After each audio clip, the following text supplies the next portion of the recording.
Bismillahirrahmanirrahim. Assalamualaikum warahmatullahi wabarakatuh. Alhamdulillahirabbil alamin.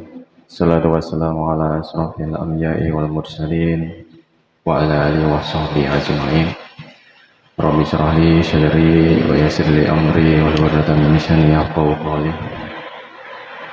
Wa bi ayyi ala'i rabbikum tukadziban. Idza ja'a nasrullahi wal fath wa ra'aitan nasa yadkhuluna fi dinillahi afwaja fasabbih bihamdi rabbika wastaghfir innahu kana tawwaba. Amma ba'd. Syukur kita kehadirat Allah Subhanahu wa taala dengan senantiasa mengucapkan alhamdulillahirabbil alamin. Karena atas limpahan rahmat, taufik, hidayah dan inayahnya kita semua masih bisa berkumpul di rumah Allah dalam keadaan sehat walafiat. Tentunya kita tahu di kurun waktu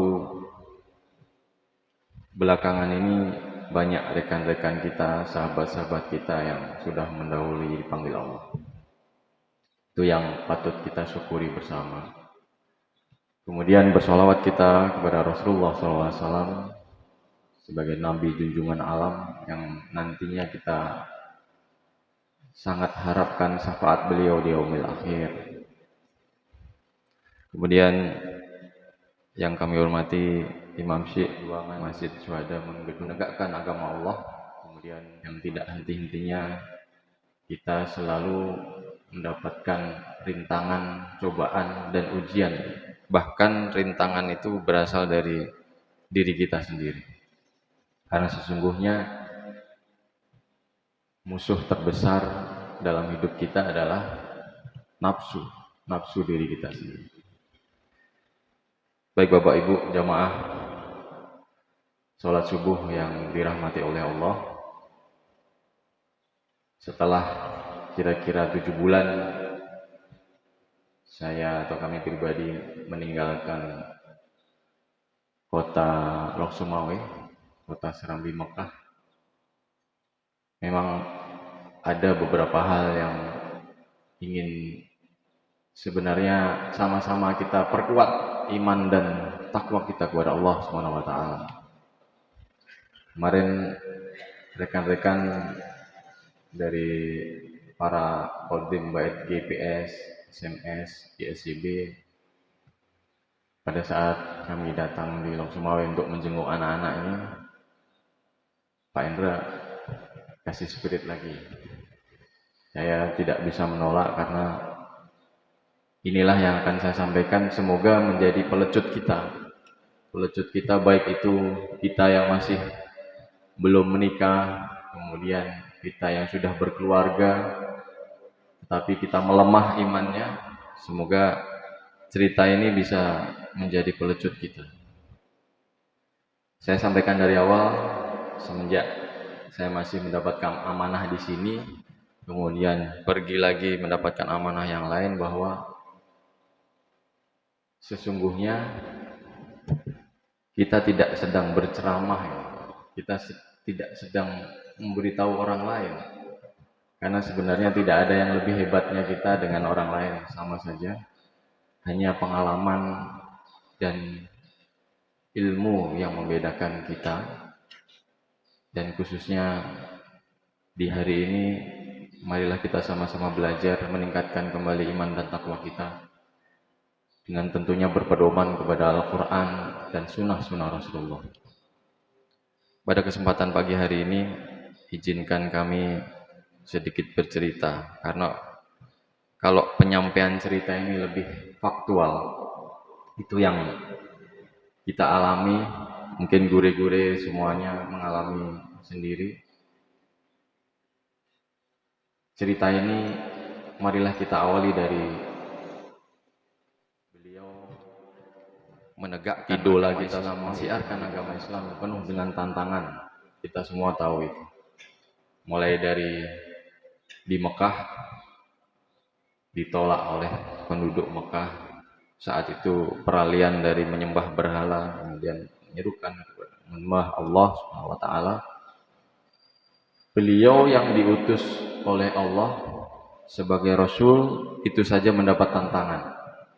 Apalagi kita, apalagi mohon maaf ustadz-ustadz yang mungkin di zaman sekarang ini lebih banyak tantangannya.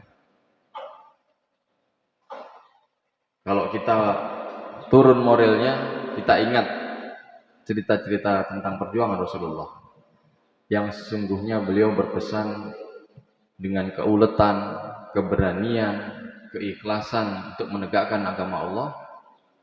Kemudian ditambah lagi satu prinsip dari beliau, yaitu mengutamakan perdamaian.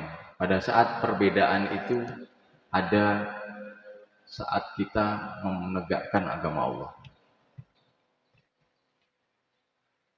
Beliau pun diusir dari Mekah, kemudian ke Madinah, hijrah ke Madinah. Disitulah mulai dapat dukungan dari warga Madinah. Dan alhamdulillah sampai dengan saat ini kita masih dalam tuntunan agama Allah. Kemudian marilah kita berkaca kepada perkembangan di sekitar kita. Saat kita berangkat ke masjid masih banyak, bahkan mungkin keluarga kita masih tertidur. Begitu kita pulang, keluarga kita juga masih tertidur. Marilah kita rubah mindset kita bahwa militansi kita dalam beribadah tergantung dari rasa iman kita kepada Allah. Kalau kita sudah yakin, tidak ada lagi kita, jangan-jangan kita nggak mendapat surga. Tidak usah berpikiran lebih seperti itu. Ada satu cerita yang saat penyebaran agama Islam, terutama di daerah, di wilayah Indonesia yang minoritas agama Muslim. Ini berawal dari pengalaman pahlawan-pahlawan kita yang sebentar lagi akan saya ceritakan, dan ini saya alami sendiri pada saat pergeseran kita ke Sulawesi Utara. Di situ hampir 90% beragama non-muslim. Ternyata pada tahun 1843 ada seorang pahlawan besar, mungkin kita semua tahu, Pangeran Diponegoro. Beliau berjuang di Yogyakarta. Kemudian ditangkap oleh kolonial karena dianggap menjadi penghalang dalam perjuangan penjajahan. Akhirnya dibuang ke wilayah yang di situ beliau tidak bisa menyebarkan agama Islam, yaitu di wilayah Sulawesi Utara, yang kebetulan sekarang saya berada di sana. Pada saat itu juga disusul Tuanku Imam Bonjol. Beliau seorang ulama yang memperjuangkan agama Islam di zaman kolonial Belanda, dan ternyata nasibnya sama. Saat membahayakan penjajahan, beliau ditangkap, kemudian sempat dibawa ke Jawa Barat karena masih istiqomah menyebarkan agama Islam, dibuang lagi ke daerah yang namanya Minahasa di Sulawesi Utara. Mungkin kalau Bapak Ibu melihat di YouTube itu ada pasar ekstrim, di mana semua hewan ada di situ untuk disembelih atau dibunuh. Dan diantaranya juga ada yang bernama Kiai Mojo, yang semuanya dimakamkan di sana. Begitu saya menginjakkan kaki di sana, setelah ziarah, kemudian saya merenung dalam hati, mungkin ini napak tilas perjuangan dari beliau-beliau. Ternyata memang benar, Bapak Ibu. Kita patut bersyukur. Kemarin sudah kami sampaikan di GSIB. Ini patut saya sampaikan kembali untuk kita lebih bersyukur lagi di Aceh, terutama di Lok Sumawe. Ketika kita keluar rumah, berangkat ke masjid, yang kita dengar adalah lantunan ayat suci, lantunan ayat-ayat Allah, bahkan azan dari masjid-masjid yang lain. Mungkin dulu waktu Ustadz kita sama-sama di Kairo sama lantunan ayat-ayat Allah dari masjid-masjid yang lain yang tersebar di Kairo. Di Yordan sama, semua sama. Yang berbeda adalah yang mau saya sampaikan ini, ternyata perjuangan di sana lebih ekstrim. Saat kita keluar rumah subuh di sana 4 lebih 15 menit. Kami biasanya keluar setelah sholat sunnah qobliyah subuh, karena takutnya di saat perjalanan tidak sempat lagi, kan cukup jauh ke masjid. Yang terdengar apa Bapak Ibu? Yang terdengar adalah ceramah dari tempat ibadah agama yang lain, yang mulai jam 4.00 sudah berkumandang. Kalau yang kita dengar di sini kan lantunan sebelum azan, biasa kalau ada lantunan ayat suci Al-Quran. Di sana ceramah yang tempat ibadah tersebut sudah dipenuhi oleh para jamaah. Saya merinding lewat tempat ibadah tersebut. Dan itu tersiarkan oleh alat pengeras yang dari ujung sampai ujung terdengar. Dan itu sampai jam 6 pagi Bapak Ibu semuanya. Di sana masjid itu, kalau saya analogikan di sini, ini masjid yang ditemukan pertama, masjid berikutnya kita masih harus ke Lok Sukun. Hampir 45 menit atau 1 jam perjalanan. Dan antara masjid ini dengan masjid yang di Lok Sukun terhampar setiap 20 meter, 50 meter itu tempat ibadah agama lain. Ini merupakan pengalaman berharga bagi saya. Kenapa? Karena ternyata memang berat. Kita sesungguhnya lebih mudah. Tetapi tadi saat kami ke sini masih ada kafe yang buka dan masih ada pemuda-pemuda di situ. Mungkin dia 24 jam di situ. Saya dalam hati itu pengen turun dan ngajak mereka semua ke masjid, tetapi rasa toleransi kita menyebabkan saya tertahan tadi nggak turun. Terkadang niat baik kita Bapak itu menjadi bencana kita. Ketika cara pandang mereka ternyata tidak sama dengan cara pandang kita. Yang pada saat mendengarkan azan kita harus ke masjid. Kita harus memenuhi panggilan Allah. Mungkin nanti setelah pulang dari sini pun mereka masih duduk di situ. Nanti akan saya lihat setelah ini. Itu harus kita rubah Bapak Ibu semuanya. Kita patut bersyukur di Aceh ini banyak sekali masjid.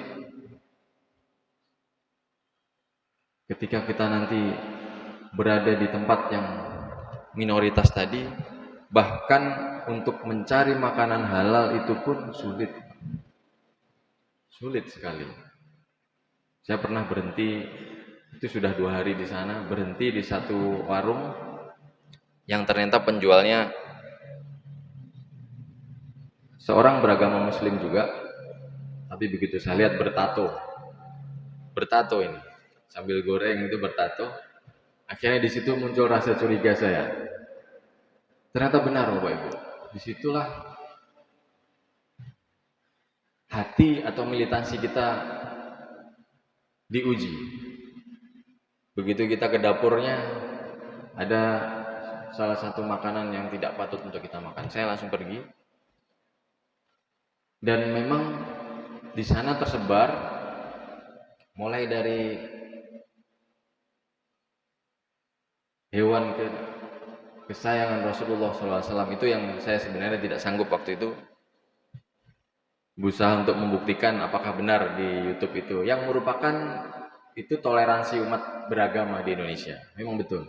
Tetapi kita sebagai seorang muslim membutuhkan waktu yang cukup lama untuk menyesuaikan itu. Saya 1 minggu baru terbiasa itu melihat itu, di mana hewan kesayangan Rasulullah SAW ikut dijajarkan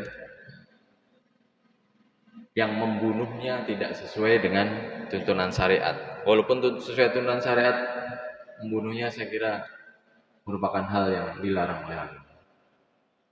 Dan ternyata bukan hanya di pasar ekstrim itu, dan bahkan pada saat kita ke supermarketnya pun terjual dengan bebas, baik minuman keras maupun hewan-hewan yang tidak patut kita konsumsi, mulai dari kucing, tikus, anjing, semua ada di situ. Makanya kita patut bersyukur Bapak Ibu semuanya. Saya mengingatkan kembali diri kami pribadi, kemudian Bapak Ibu semuanya, bahwa kita harus bersyukur sekali hidup di sekeliling kita yang mayoritas beragama muslim, tetapi dengan catatan, marilah kita pulang dari masjid ini, kita lihat anak istri kita, saudara-saudara kita yang bisa kita ajak kembali ke akidah Allah, kita ajak.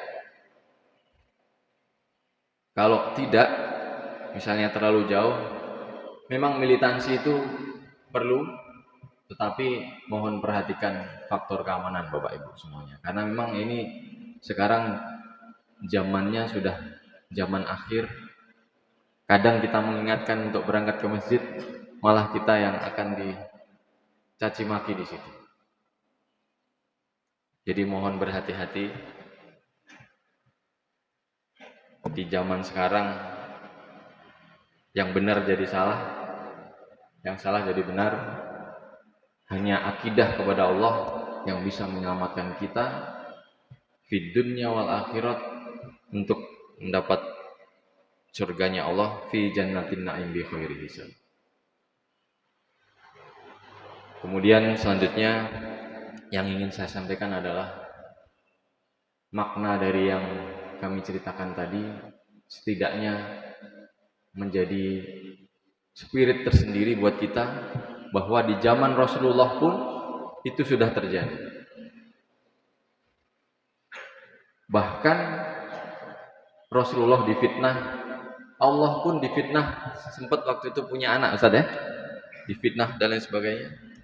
Sehingga apabila kita difitnah di suatu pekerjaan apapun itu, dalam surat Muhammad ayat 7 disampaikan bahwa, hai orang-orang yang beriman, jika kita menolong agama Allah, maka Allah akan menolong kita dan meneguhkan kedudukan kita. Itu yang harus kita yakin. Harus kita yakin. Tetapi di zaman sekarang ini patut kita mawas diri bahwa keselamatan dan faktor keamanan itu yang patut diutamakan juga. Misalnya Bapak Ibu pagi ini tadi berangkat ke masjid, ada yang masih nongkrong di kafe misalnya. Kalau Bapak Ibu tidak punya kekuatan untuk mengingatkan, kalau saran kami, lanjut saja ke masjid Pak. Kita teguhkan iman kita. Biarkan Allah nanti yang mengingatkan. Tetapi kalau kita merasa mampu, mari kita ajak mereka kembali ke akidah atau ke jalan Allah. Kemudian yang paling terakhir,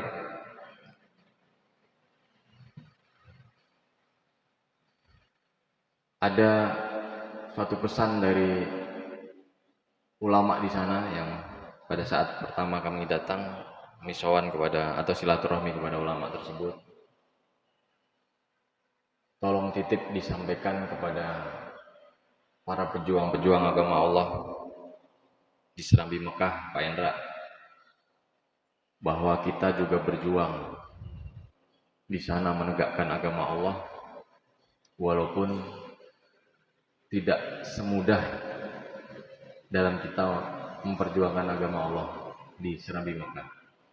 Bahasa itu menggelitik saya dan menuntut saya untuk menyampaikan di sini bahwa jangan kita ragu-ragu dalam kita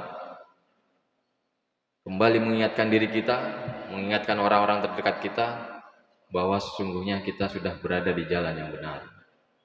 Tadi di Muqaddimah saya sampaikan surat ke-110, surat An-Nasr. A'udzubillahi minasyaitonirrajim. Bismillahirrahmanirrahim. Idza ja'a nasrullahi wal fath. Nanti akan datang pertolongan Allah atas kekuasaan Allah, di mana akan berbondong-bondong orang memeluk agama Islam. Disitulah nanti kita melihat bahwa Islam merupakan rahmatan lil alamin dan merupakan agama yang menuntun kita menuju ke hari akhir yang kita nantinya semoga mendapatkan syafaat dari Rasulullah SAW. Itu saja Bapak Ibu yang dapat kami sampaikan. Ada kurang lebihnya mohon maaf. Semoga bisa menjadi referensi buat kita dalam kita meningkatkan perjuangan kita menegakkan agama Allah sampai dengan malaikat Israel datang di hadapan kita masing-masing. Kemudian kita membawa perbekalan kita, amal kebaikan kita untuk menghadap Allah Subhanahu wa taala.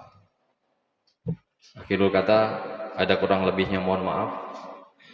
Yang benar dari Allah, yang salah dari kami pribadi. Billahi taufik wal hidayah. Wassalamualaikum warahmatullahi wabarakatuh.